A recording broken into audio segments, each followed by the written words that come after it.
Everyone, सरल academy में आपका स्वागत है। उम्मीद करती हूँ बेटा आप सब बढ़िया है और आप सबकी स्टडीज बहुत अच्छी चल रही है। चलिए, बायोलॉजी के अंतर्गत निषेचन और अंतररोपण यानी कि फर्टिलाइजेशन एंड इम्प्लांटेशन प्रोसेस को हम कवर कर चुके हैं। इंपॉर्टेंट क्वेश्चन थे, मैंने बहुत अच्छे से आपको एक्सप्लेन किए, तो जिस किसी बच्चे ने नहीं देखा है प्लीज जाइए, विजिट कीजिए, देखिए, समझिए, क्योंकि अब हम उसके आगे का पार्ट कवर करेंगे जिसका नाम है भ्रूणीय परिवर्धन यानी कि एम्ब्रियोनिक डेवलपमेंट, की कैसे एक युग्मनज एक भ्रूण में बदलता है, भ्रूण का अंतररोपण भी हो गया, फिर उसके बाद भ्रूण का विकास कैसे होता है, भ्रूण के विकास के बाद कैसे शिशु बनेगा, और भ्रूणीय विकास के दौरान भ्रूण के चारों तरफ एक आवरण बन जाता है जिसे अपरा या प्लेजेंटा कहते हैं। तो आज हम इसी क्वेश्चन के साथ ये भी समझेंगे कि भ्रूणीय परिवर्धन के दौरान अपरा का निर्माण कैसे होता है, यानी कि प्लेजेंटा का निर्माण कैसे होता है और प्लेजेंटा के कार्य क्या हैं। स्पेशली अपरा और अपरा के कार्य क्वेश्चन पूछा जाता है, भले ही भ्रूणीय परिवर्धन नाम से ना पूछे। तो अब तक जो हमने पढ़ा उसमें मैंने आपको निषेचन की प्रक्रिया बहुत अच्छे से समझा चुकी हूँ और साथ ही साथ हमने अंतररोपण भी पढ़ लिए थे। लेकिन आगे फिर से कि हमें डायग्राम की जरूरत पड़ेगी, तो मैं एक छोटा सा डायग्राम आपके लिए बनाती हूँ जिससे कि आपकी थोड़ी सी यादें ताजा हो जाएं कि क्या क्या हम पढ़ चुके। ये जो मैं संरचना बनाती हूँ, इस संरचना का नाम क्या है बेटा? मादा यानी कि फीमेल का गर्भाशय। गर्भाशय के दोनों तरफ जो संरचना निकली होती है दो ट्यूब्स के रूप में, उसे हम फैलोपियन ट्यूब कहते हैं और फैलोपियन ट्यूब को अंडवाहिनी के नाम से भी जाना जाता है। अब ये पूरी संरचना अगर गर्भाशय है तो गर्भाशय 3 स्तरों से मिलकर बना होता है। सबसे बाहर की तरफ पेरीमेट्रियम, बीच वाला मायोमेट्रियम और अंदर वाला एंडोमेट्रियम। तो ये जो रेड लाइन में बना रही हूँ ये ब्लड सेल्स की बना अंतः आवरण है जिसे हम एंडोमेट्रियम कहते हैं। ठीक है, और नीचे ग्रीवानाल और बाहर की तरफ होता है योनि या वेजाइना। योनि को वेजाइना भी कहते हैं। और ये जो है ये क्या है बेटा? गर्भाशय है। अब मेरा सवाल आपसे ये है कि जो अंतररोपण हुआ था, अंतररोपण मतलब भ्रूण का धसना, 32 कोशिकीय अवस्था में भ्रूण का धसना, वो किस स्तर में हुआ था? तो आपका आंसर होगा कि तुम्बिका क्षेत्र में निषेचन हुआ। तुम्बिका क्षेत्र से जो युग्मनज है वो धीरे धीरे करके आगे बढ़ा और युग्मनज जो है वो आगे जब पहुंचा संकीर्ण पथ को पार करते करते, तो 2, 4, एक कोशिका से 2 कोशिका, 2 से 4, 4 से 8, 8 से 16 और 16 से 32 कोशिकीय अवस्था में आया। जब युग्मनज सारी कोशिकीय अवस्था को पार कर लेता है, यानी कि कौन सा विभाजन कर लेता है? समसूत्री विभाजन कर लेता है। उसके बाद क्या होता है बच्चा? उसके बाद होता ये है कि 16 कोशिकीय से सीधे 32 कोशिकीय में जंप करता है और 32 कोशिकीय अवस्था में इसको कहा जाता है भ्रूण। जैसे ही 32 सेल्स बन गई इसे एम्ब्रियो यानी कि भ्रूण कहते हैं। भ्रूण को बेटा, भ्रूण का एक और नाम है, ये जो है ये कोरक खंड है और इसे कहा जाता है कोरक पुटी। क्या कहते हैं? कोरक पुटी या ब्लास्टोसिस्ट कहते हैं। और ये जो ब्लास्टोसिस्ट है, जब ये 32 कोशिकीय अवस्था में आया तो धीरे से इसके चारों तरफ एक आवरण बन जाता है। इस आवरण को कहते हैं बेटा ट्रोफोब्लास्ट। इस आवरण को क्या कहते हैं? ट्रोफोब्लास्ट। 32 कोशिकीय भ्रूण के चारों तरफ एक आवरण बन जाता है जिसको चारों तरफ से कवर करता है। इस संरचना को ट्रोफोब्लास्ट कहते हैं। और जब ट्रोफोब्लास्ट बन गया तब ये भ्रूण धीरे धीरे करके गर्भाशय के अंतः स्तर में धंसता है, धीरे धीरे करके अंदर की तरफ मर्ज होता है। मैं यहाँ पे इसको इसके अंदर ऐसे धसा दे रही हूँ ताकि आपको दिख जाए। गर्भाशय के अंतः स्तर के अंदर ये अंतररोपित हो गया। अब जब 32 कोशिकीय अवस्था वाला भ्रूण गर्भाशय के अंतः स्तर के अंदर धंस गया तो इस क्रिया को हमने नाम दिया था अंतरोपण यानी कि इम्प्लांटेशन। बहुत अच्छे से विस्तार से हमने ये प्रक्रिया समझे थे। आज हम इम्प्लांटेशन के आगे की कहानी जानेंगे। हमें पूरे बच्चे का जन्म करवाना है। तो अभी तो हम भ्रूणीय अवस्था तक पहुंचे हैं। अब भ्रूण का धीरे धीरे विकास होगा, भ्रूण धीरे धीरे शिशु में बदलेगा, एक 9 महीने की पूरी गर्भावधि कंप्लीट होगी। जब गर्भावधि कंप्लीट हो जाएगी तो बच्चे का जन्म हो जाएगा, और जैसे ही बच्चे का जन्म होगा तो उस क्रिया को हम प्रसव के अंतर्गत पढ़ेंगे यानी कि पार्चुरेशन के अंतर्गत पढ़ेंगे।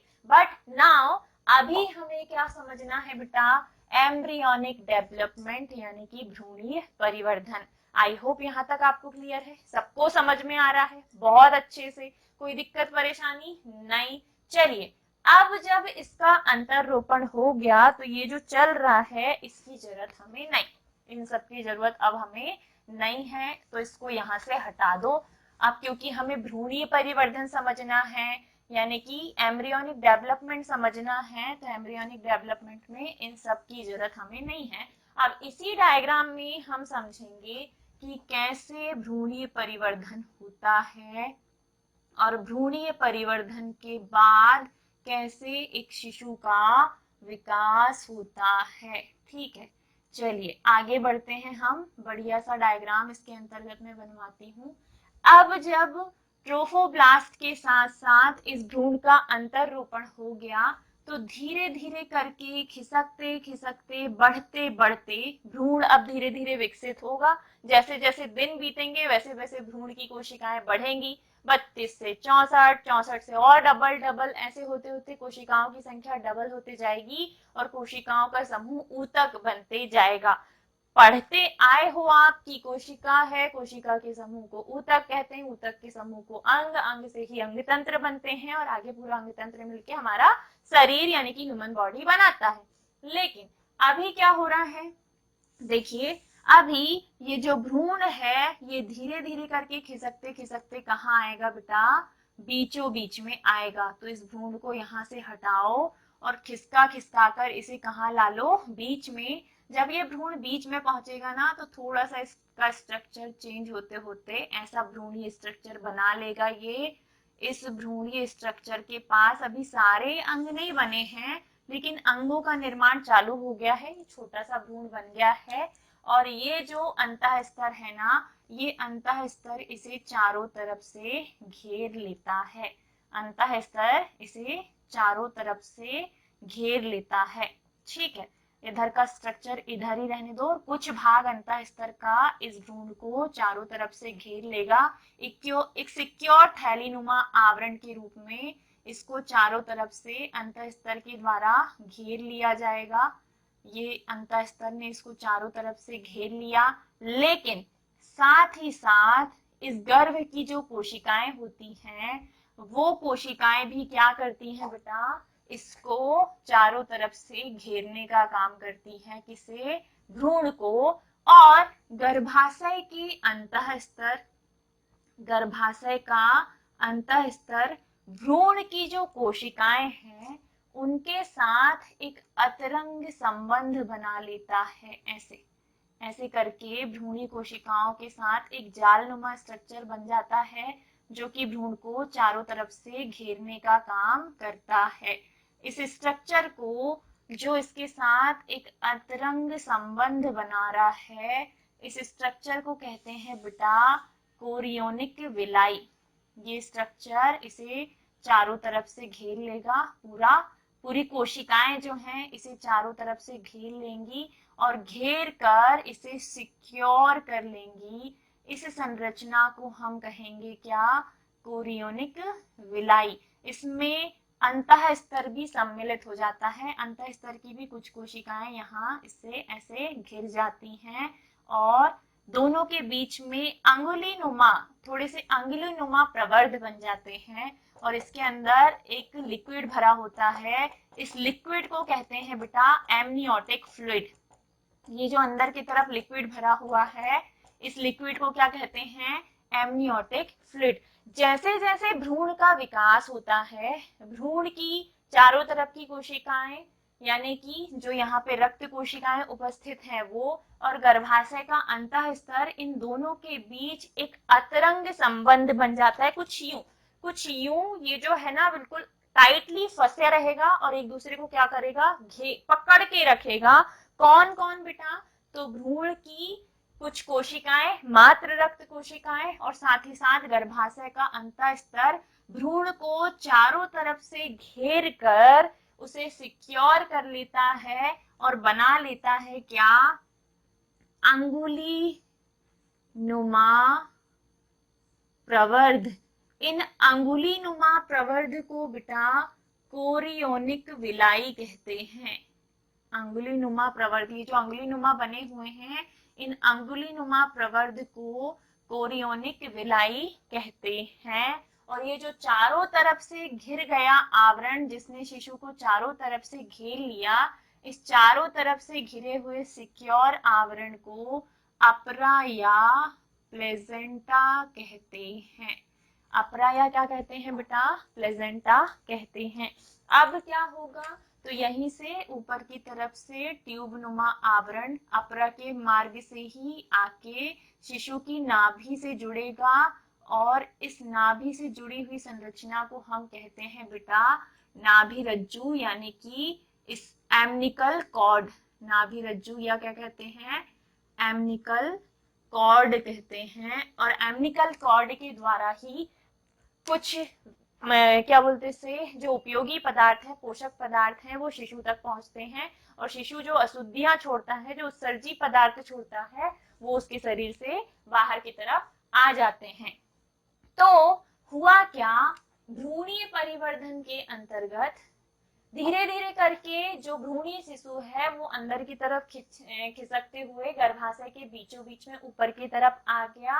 इसके चारों तरफ का जो आवरण था ट्रोफोब्लास्ट, उस ट्रोफोब्लास्ट आवरण ने अंतः स्तर के साथ मिलकर एक अतरंग स्ट्रक्चर बना लिया, एक अंगुली नुमा स्ट्रक्चर बना लिया, जिसे कोरियोनिक विलाई नाम दिया गया। और कोरियोनिक विलाई चारों तरफ से जिस लेयर का निर्माण करेगी, या इसी को हम क्या कहेंगे बेटा, अपरा या प्लेजेंटा। जो एक सिक्योर आवरण आप रेड कलर का हाईलाइटेड देख रहे हैं, इस सिक्योर आवरण को ही बेटा अपरा या प्लेजेंटा कहते हैं, जिसमें रक्त कोशिकाएं होती हैं। इस आवरण को ही क्या कहा जाता है, अपरा या प्लेजेंटा कहा जाता है। अब हमारा मुख्य क्वेश्चन ये है कि अपरा के कार्य क्या हैं। अपरा के कार्य क्या हैं, तो अपरा जो है ना बेटा, ये अपरा ही भ्रूण तक पोषण पहुंचाने का काम करती है। माँ के शरीर का जितना भी पोषक पदार्थ है जो बच्चे की ग्रोथ के लिए जरूरी है, वो सारे पोषक पदार्थ, चूंकि अपरा जो है वो रक्त कोशिकाओं की बनी हुई है और रक्त कोशिकाओं में लगभग न्यूट्रिएंट्स होते हैं, तो अपरा का काम है पोषक पदार्थों को बच्चे तक भेजना, ताकि बच्चे की ग्रोथ रेगुलरली होते रहे, उसको किसी भी पोषक पदार्थ की कमी ना पड़े। तो पहला तो यही है कि अपरा भ्रूण को पोषण में सहायता करती है और रक्त में उपस्थित पोषक पदार्थों को जो गर्भस्थ शिशु है या जो भ्रूणीय शिशु है उस तक पहुंचाने का कार्य करती है। ठीक है, तो पहला ये। दूसरा, ये शिशु को चारों तरफ से घेरे रखती है, उसे सुरक्षात्मक आवरण प्रदान करती है ताकि शिशु सुरक्षित रहे, उसको कोई आघात ना हो। तो इसे सुरक्षात्मक थैलीनुमा आवरण में पैक करके रखने का कार्य भी किसका है, अपरा का है। किसे बेटा, शिशु को। तो दूसरा ये होगा कि अपरा जो है वो भ्रूणीय शिशु को सुरक्षात्मक आवरण प्रदान करने का काम करती है। तीसरा, अपरा के द्वारा अंदर की तरफ जो नाभि रज्जु या एमनिकल कॉर्ड पहुंची है, जो माँ की नाभि से जुड़ी हुई है, उसी से बच्चा जो है वो श्वसन भी करता है और उत्सर्जन भी करता है। तो यहाँ अपरा का मेन रोल है। अपरा बच्चे के श्वसन और उत्सर्जन में भी सहायता करती है। तो पहला कार्य तो क्या हो गया अपरा का, अपरा के कार्य। अपरा के कार्यों में पहला कार्य है भ्रूणीय शिशु को पोषक पदार्थ की पूर्ति करना, भ्रूण को पोषण प्रदान करना, माँ की रक्त कोशिकाओं में उपस्थित पोषण को भ्रूणीय शिशु तक पहुंचाना। दूसरा, भ्रूणीय शिशु को सुरक्षा प्रदान करना। पहला कार्य है पोषण देना, ठीक है, पोषण प्रदान करना। दूसरा है सुरक्षा प्रदान करना, ठीक है, सुरक्षा प्रदान करना, सुरक्षात्मक आवरण देना, किसे बेटा, भ्रूणीय शिशु को। तीसरा, श्वसन व उत्सर्जन में सहायता। अपरा के माध्यम से ही भ्रूणीय शिशु श्वसन करता है, रेस्पिरेशन करता है, सांस लेगा छोड़ेगा, इसकी धड़कनें चालू हो गई। साथ ही साथ उत्सर्जन, जो भी इसके अंदर वेस्टेज बन रहा है, मलमूत्र बन रहा है, उसका त्याग भी किसके द्वारा करेगा, अपरा के माध्यम से ही करेगा। अब अगला पॉइंट आता है, मैं आपको बता चुकी हूं कि जो क्या बोलते हैं, अंडाणु जनन हमने पढ़ा था, उसके बाद मैंने अंडाणु जनन में हार्मोन नियमन आपको पढ़ाया था। वहां पे मैंने ये बताया था कि अंडाशय के द्वारा कौन सा हार्मोन निकलता है, फिर उसके बाद पुटकों के द्वारा कौन सा हार्मोन निकलता है, कॉर्पस लुटियम के द्वारा कौन सा हार्मोन निकलता है। ठीक इसी प्रकार बेटा अपरा के द्वारा भी HPL और HCG, HPL और HCG, HCG का फुल फॉर्म है HCG, ह्यूमन कोरियोनिक गोनेडोट्रोपिन,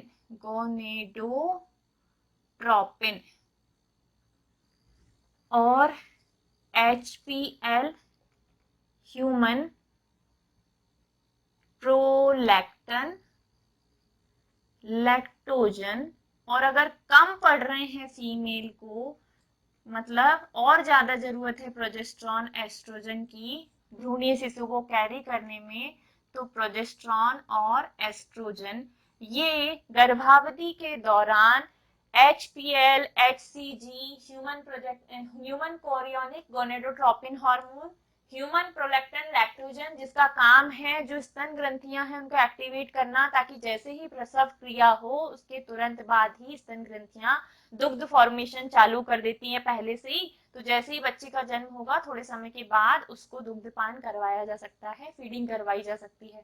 तो ह्यूमन प्रोलैक्टिन लैक्टोजन हार्मोन का काम ये है कि ये स्तन ग्रंथियों को एक्टिवेट करे प्रसव के दौरान, ताकि वो दुग्ध का सीक्रेशन, दुग्ध का निर्माण चालू करे, ताकि जब बच्चे का जन्म हो तो उसको समय पर स्तनपान कराया जा सके। साथ ही साथ प्रोजेस्टेरॉन और एस्ट्रोजन हार्मोन का भी सीक्रेशन करती है कौन, अपरा, ताकि अगर बच्चे को कैरी करने में हार्मोन्स की जरूरत पड़ रही है, कमी हो रही है, उसकी पूर्ति कॉर्पस लुटियम और अंडाशय नहीं कर पा रहा, तो प्रेगनेंसी के दौरान अपरा जो है ये भी हार्मोन्स का सीक्रेशन करती है।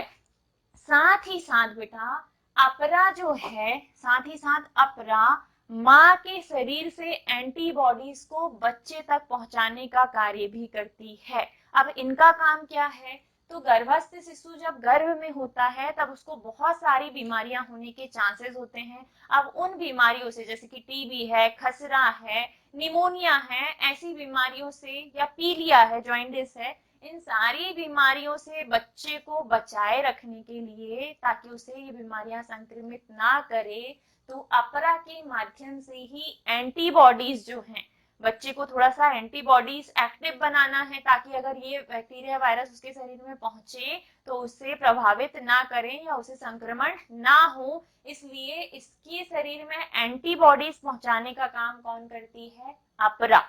अपरा के द्वारा ही माँ के शरीर से एंटीबॉडीज बच्चे तक पहुंचते हैं, ताकि बच्चा कुछ संक्रमित बीमारियों से, जैसे कि खसरा है, टीबी है, इन सभी बीमारियों से उसे क्या दी जा सके, सुरक्षा दी जा सके।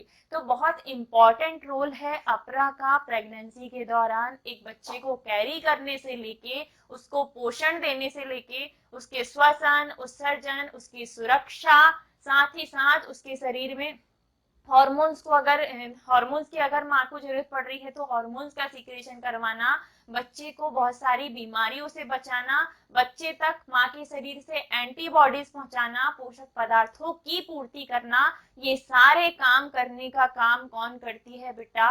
अपरा करती है।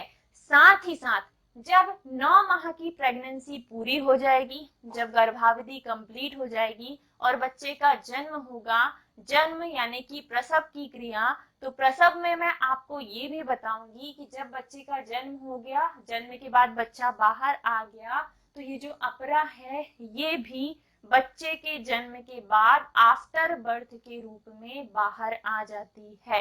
ठीक है, तो महिलाओं की शायद आफ्टर बर्थ वाली अपरा तो आपको देखने को ना मिले, लेकिन अगर आप गांव से हैं या आपने गाय भैंस या बकरी की डिलीवरी देखी है तो आपने देखा होगा बच्चे के जन्म के बाद एक क्या बोलते हैं, रक्त कोशिकाओं से आच्छादित एक सॉफ्ट स्पॉन्जी थैलीनुमा आवरण जो है, जो कि मांस के जैसा ही दिखाई देता है, वो जन्म के बाद बाहर आता है, वही है बेटा अपरा, जो हमें भी होती है और जानवरों में भी होती है। कुछ अलग सिस्टम नहीं है रिप्रोडक्शन का उनमें और हमें, रिप्रोडक्शन प्रोसेस सेम ही है और सिमिलरली वैसे ही होती है जैसे इंसानों में होती है।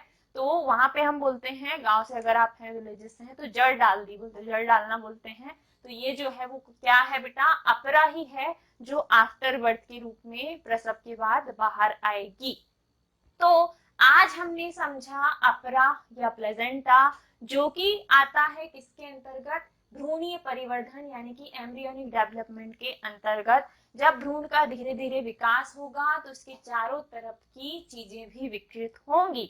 भ्रूण को एक सुरक्षात्मक आवरण कवर कर लेगा, जिसमें भ्रूण का ट्रोफोब्लास्ट, मातृ रक्त कोशिकाएं और गर्भाशय का अंतः स्तर, ये तीनों मिलकर आपस में संगठित होकर अंगुलीनुमा संरचना बना लेंगे। इस अंगुलीनुमा स्ट्रक्चर को कोरियोनिक विलाई कहेंगे और ये चारों तरफ जो लाल रंग का आवरण हमें दिखाई दे रहा है, इसे कहेंगे बेटा अपरा या प्लेजेंटा।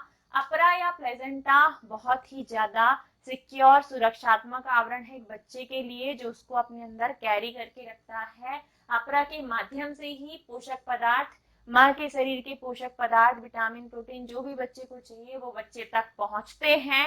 साथ ही साथ श्वसन और उत्सर्जन करवाने का काम भी अपरा ही करती है। अपरा 4 विशेष प्रकार के हार्मोन्स का सीक्रेशन करती है, जिसमें है एचसीजी, एचपीएल, प्रोजेस्टेरॉन, एस्ट्रोजन। आपको इन दोनों का फुल फॉर्म भी याद रखना है। HCG is a human chorionic gonadotropin and HPL is a human prolactin lactogen hormone. इन दोनों हार्मोन्स के अलावा एस्ट्रोजन, प्रोजेस्टेरॉन भी निकलते हैं, जो आगे कॉर्पस लुटियम और अंडाशय से भी निकलते हैं, पुटक से भी निकलते हैं, तो ये हम पहले भी देख चुके हैं।